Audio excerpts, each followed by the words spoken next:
Hola a todes, todas y todos y bienvenidos a un espacio para la lectura.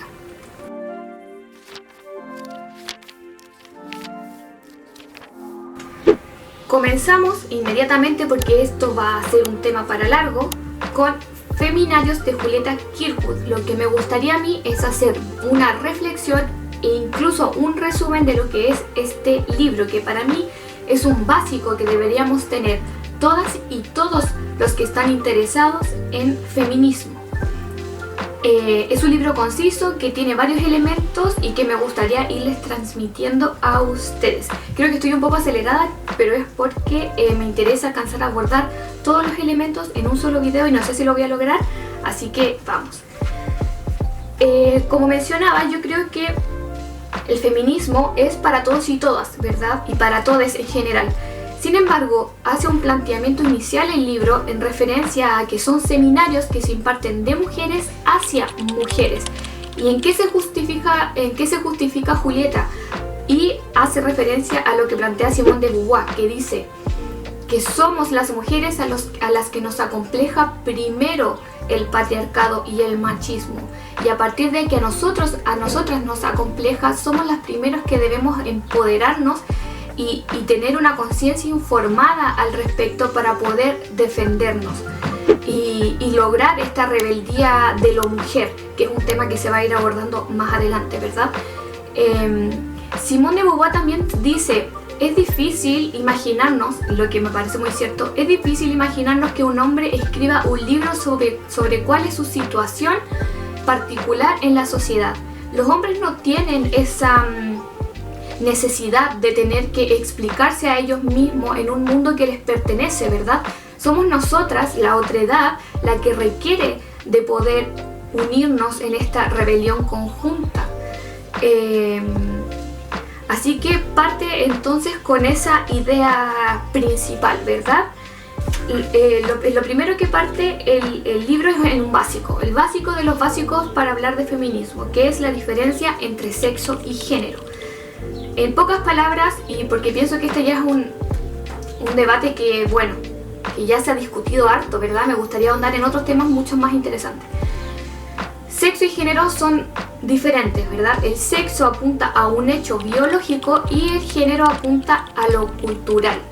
Luego lo relaciona esto a la socialización, que implica cómo hay ciertos condicionamientos, comportamientos que se le atribuyen al sexo. Entonces plantea que uno de los orígenes del conflicto en el que se sujeta el feminismo es en la confusión que tenemos las personas entre el valor y los hechos. Es un hecho que tenemos una diferencia sexual, eso es un hecho. Podemos ser hembras, varones o podemos ser ambos, teniendo en consideración que hay personas que nacen con ambos sexos. Y es un hecho también, y es un valor el tema cultural que se le atribuyen comportamientos a ese sexo. Ahora, sabemos que entonces hay una diferencia entre hombres y mujeres. Y ahí hay otro tema que se encaja y dice: siempre que nos preguntamos si los hombres y las mujeres somos diferentes, hablamos de que la mujer es diferente al hombre y no que el hombre es diferente a la mujer. Eso también nos posiciona y da cuenta de que hay efectivamente una posición de otredad, ¿verdad? No de lo uno, que eso es algo de lo que habla Simone de Beauvoir.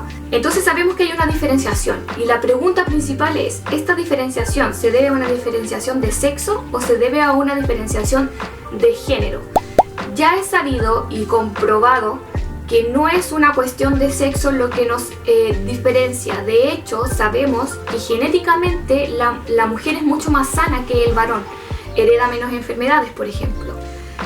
Entonces, si no es el sexo la diferencia entre un hombre y una mujer, lo que al mismo tiempo es un alivio, porque es mucho mejor pensar que lo que nos hace diferentes es la cultura, que es algo que se puede cambiar, a que sea el sexo, que es algo a lo que no podemos renunciar, ¿verdad? Si ya sabemos que es la cultura la diferencia, entonces tomamos esta idea de que el error es pensar que hechos y valores son cuestiones iguales o que tienen que relacionarse, cuando no. Tenemos que plantearnos en todo caso de que aquí estamos hablando siempre de una diferencia occidental, y a partir de un análisis feminista de izquierda, en todo caso, que me aseguro de comentar inmediatamente. Si se analizan diferentes sociedades, y aquí hace un análisis de 3 tribus diferentes, en donde el género permea de manera diferente a sus habitantes, y les voy a comentar cuáles son las 3 tribus de Nueva Guinea, que son los Arapech, los Mundugumor y los Chambuli. Los Arapech tienen la singularidad de que tanto varones como hembras son creados de una manera muy femenina. Tanto así que permea en su lenguaje el hecho de decir nos quedamos embarazados. El hombre también queda embarazado y existe en su lenguaje esa idea de que el hombre pare, el hombre junto a la mujer pare. Se le enseña a hacer lo que nosotros consideraríamos ahora un femenino occidental, ¿verdad? Como de labores de crianza, labores de cuidado, en donde se tiene que cuidar a la familia, etc. Tenemos por otro lado a los Mundugumor, que por el lado contrario son criados de lo que nosotros consideraríamos masculinos occidentales. Tanto hembras como machos son criados de manera súper independiente como individuos, digamos, de carácter mucho más fuerte. Incluso a ambas partes, tanto el varón como la hembra, no les gusta quedarse embarazados. O sea, un hombre se molesta cuando su mujer queda embarazada y a la mujer no le gusta criar. Entonces existe aquí otra forma en la que se relaciona ese género. Y en tercer lugar tenemos a los Chambuli, que lo que sucede aquí es que lo femenino y lo masculino se invierten, en donde es el hombre el femenino y la mujer es lo masculino. ¿Y qué sucede aquí? Que son los hombres los que son más susceptibles al cotilleo, su temperamento se basa mucho en sentirse ofendidos, se tienen que arreglar para las mujeres, mientras que las mujeres se encargan de todo lo más energético, tienen mucha más energía, se rapan el cabello. Entonces aquí tenemos como 3 ejemplos de cómo el género se diferencia de diferentes maneras, y que entonces no es tan fácil hacer una diferenciación, no es tan obvia esa diferenciación. Pasamos al siguiente tema y me gustaría hablar aquí, leerles un párrafo que yo encuentro que es como un golazo, que digo yo, no sé de qué otra forma cómo representarlo, pero es una de estas ideas que a mí se me metió en la cabeza y quedé como wow. Partimos bajo la idea de Simone de Beauvoir, ¿verdad? Nos detenemos a lo uno, que es lo esencial, y a la otra edad, que es lo inesencial, ¿verdad? Entonces dice, vemos que hay muchas categorías definidas como otras por los más que imponen la dominación. El proletariado por la burguesía, el judío por el régimen racista ario, el colonizado por el imperio, los negros por los blancos, los esclavos por los amos. Si comparamos la categoría mujer con estas, vemos por ejemplo que son mayoría numérica, igual que el proletariado, que no son una colectividad separada, etc. Pero no siempre ha habido proletarios y siempre hubo mujeres. Bueno, y voy a hacer un breve comentario respecto de que a partir de esta idea de la socialización es que las mujeres y a los hombres nos crían de diferente manera, ¿verdad? O sea, los hombres son los que no lloran, los que pueden ser más violentos, los que tienen que jugar a la pelota, la mujer es la que tiene que jugar a las muñecas cuando niña, que tiene que ser madre, que tiene que relegarse los labores de cuidado, ¿verdad? Entre otras categorías que se le dan al varón y a la mujer y que son ambas mentes perjudiciales, ¿verdad? Solo que uno es por exceso de privilegios y la otra es por una falta de realización personal. Me gustaría ahora decirles entonces cuáles serían algunas conclusiones feministas sobre la relación sexo-género. En primer lugar, como ya les había mencionado, cuando se categoriza que hombres y mujeres somos diferentes, sí, siempre se habla de que la mujer es lo diferente al hombre y que no el hombre es lo diferente a la mujer. Eso ya pone en manifiesto de que hay una posición diferente entre ambos. Somos las mujeres las que tenemos que pedir derechos a los hombres y no es al revés, ¿verdad? Lo que nos pone en una clara situación de inferioridad. El feminismo pone en cuestión los papeles de ambos sexos. Unos sufren por exceso, que era lo que yo les comentaba, y otros por carencia de privilegios. Ambos términos de la relación están pervertidos. El exceso de privilegio mata progresivamente más hombres por estrés, úlceras, el corazón, las guerras, los accidentes, que a las mujeres. La falta de privilegios sustrae a las mujeres como grupo de su realización como seres humanos. Aquí hay algo que me gusta mucho, que tiene que ver como con esta idea de la izquierda, ¿verdad? La sociedad occidental se encuentra liberada de esta preocupación por la especie debido a los adelantos tecnológicos, ¿verdad? Existe la píldora del día después, la alimentación es diferente, pero no está liberada de la función asignada a la mujer al servicio de la fuerza de trabajo industrial, que está compuesta predominantemente por hombres, a la reproducción de las fuerzas productivas. Entonces, vale decir, la fuerza de trabajo doméstica produce y reproduce la fuerza de trabajo general. Sin embargo, y al mismo tiempo, proporciona además a un ejército de consumidoras cuyo papel es esencial al equilibrio del capitalismo. Un golazo.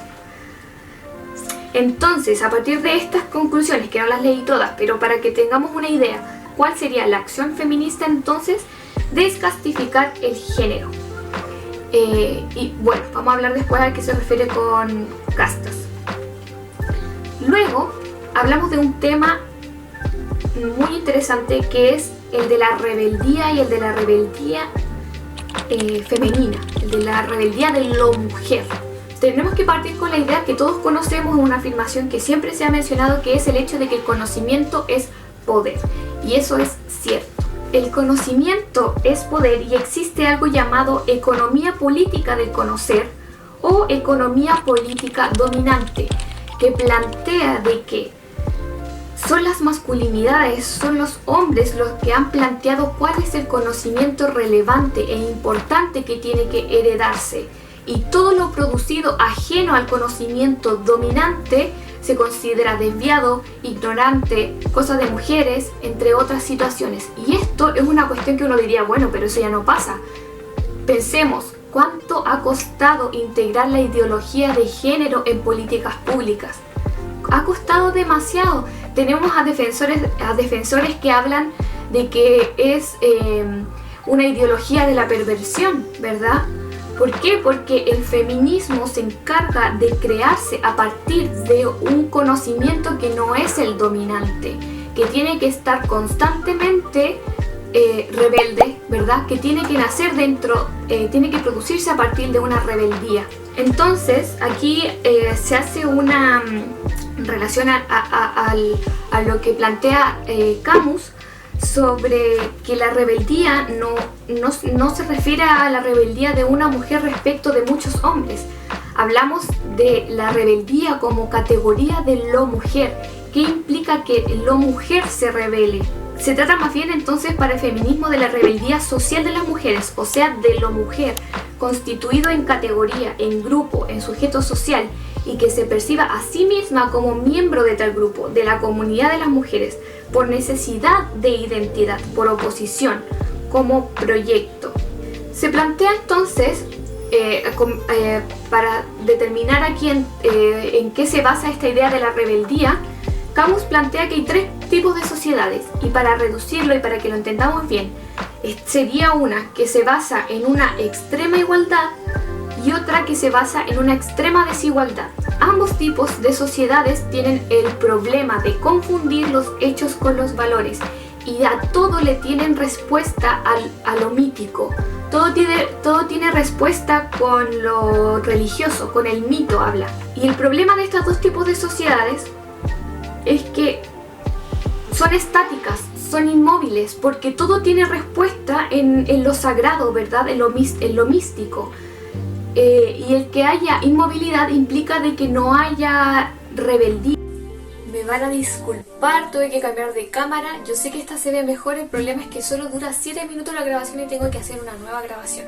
Pero ya continuamos. Entonces, la mujer debe situarse después de lo sagrado, ¿verdad? Después de esa sociedad que se conforma en la respuesta, conforma todas sus respuestas en la tradición. Ahora, el problema es que en este tipo de sociedades la mujer tiene un doble patrón de exigencias. Por un lado, tiene que ser hombre, porque tiene que parecerse a un hombre respecto a la productividad, respecto al rendimiento, y al mismo tiempo tiene que ser mujer porque es mujer y todos los roles que conllevan ser mujer, ¿verdad? Es así entonces que el feminismo es el hecho de las mujeres informadas que toman conciencia de sus derechos como grupo y que deciden actuar. Camus refiere que previo a un estado de información consciente hay un estado de impaciencia que se produce en este tipo de sociedad dinámica que se frustra ante esta igualdad política que no se logra.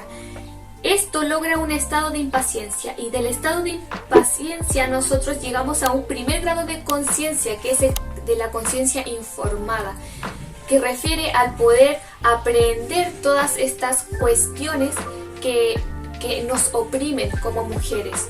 Ahora, les voy a leer el corolario para el feminismo. El feminismo como rebeldía social es posible en el marco de un tipo de sociedad como la nuestra, occidental y ya universal, en donde ha existido un desarrollo teórico de la noción de igualdad político-social, la que ha traído como consecuencia a su vez la noción de libre e igual. Pero todos los intentos de practicar esta libertad de igualdad, de vivirla como grupo, nos han ocasionado frustraciones e insatisfacciones. Esto es el estado de impaciencia que antecede a la rebeldía individual, es decir, la constatación en la práctica concreta de que todos somos iguales, pero algunos son más iguales que otros. Este estado de impaciencia corresponde a un primer grado de conciencia, el de la conciencia informada. Esto es la conciencia capaz de ver y verse mirando los contrastes de las relaciones sociales reales en la sociedad y en los valores. El problema de la conciencia informada se torna complejo debido a que tenemos que ser iguales, tenemos que ser hombres y tenemos que ser mujeres, que era lo que ya les había planteado. Tenemos este doble patrón de exigencias. El problema es que estar dentro de con un amplio patrón de exigencia es que nos frustramos porque no logramos ser hombres y porque la categoría de mujer implica un no desarrollo personal que enferma y que oprime y que nos trata como minorías y también genera culpa. ¿En qué sentido? En el sentido de que también nos sentimos satisfechas de cumplir el rol que nos dicen al que pertenecemos, porque hay toda una aprobación social que nos dice que lo estamos haciendo bien o que ese es el lugar al que pertenecemos. Ahora, respecto a la historia del feminismo, sabemos que como el conocimiento es poder, la historia también la construyen algunos pocos, ¿verdad? En donde la mujer no tiene mucha injerencia porque no escriben sobre ella y porque la mujer no escribe su propia historia, porque no se le ha permitido en todo caso. Y para terminar en este punto, que es muy cortito sobre la historia, si a ti te gustaría que yo introdujera más sobre esta parte del libro, te invito a que me comentes que te está interesando esta dinámica que estoy teniendo respecto a hablar sobre feminismo. Lo último que decir es que también existe un patriarcado de izquierda. Si bien el libro se plantea desde un feminismo de izquierda, personalmente es algo que a mí me hace sentido. Como mencioné creo al principio del video, no reconozco el feminismo liberal, creo que termina siendo incluso igual de machista porque no cuestiona no cuestiona patrones de objetivización, de ver a las mujeres como objeto, de sentirnos nosotras aprobadas por el resto, porque no nos estamos cuestionando realmente bien el feminismo, que es aún más incómodo, y cuando es incómodo cuesta cambiarlo y es doloroso, y lo entiendo. Y es en este sentido también que decir que la izquierda no es tampoco la solución para nosotras, en el sentido de que también existe un patriarcado de izquierda y la izquierda también es machista. Es por eso que ahora se ha planteado la idea de que el feminismo tiene que permear todas las áreas, que tiene que ser un enfoque. Espero que te haya gustado este video. Quizá yo estuve así un poco acelerada, pero es que era mucha información que quería transmitirles. Así que espero que les haya gustado, comenten si es así, compártanlo con sus amigas y con sus amigos y nos vemos en el siguiente video. Chao.